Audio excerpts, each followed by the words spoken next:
restoring critically endangered staghorn corals in North East Tobago. Enhancement of a community-based conservation, education, and ecotourism program as a mitigation tool against climate change. In our last video, we established our new rope nursery in Pirates Bay, which is located in the North East Tobago UNESCO Man and the Biosphere Reserve.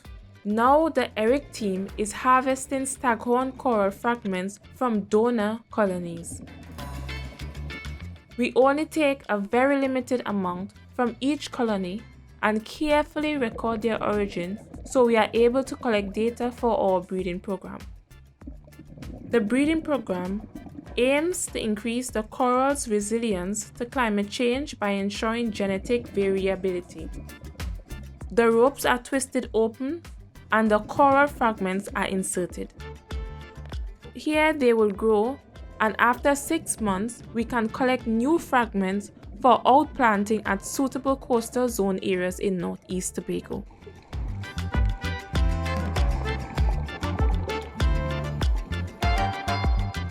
Our ambitious target is to plant 5,000 staghorn corals within the next 2 years and significantly increase the number of staghorn corals.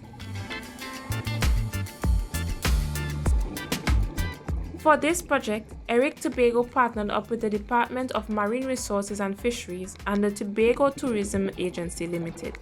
This project is funded by BHP Trinidad and Tobago.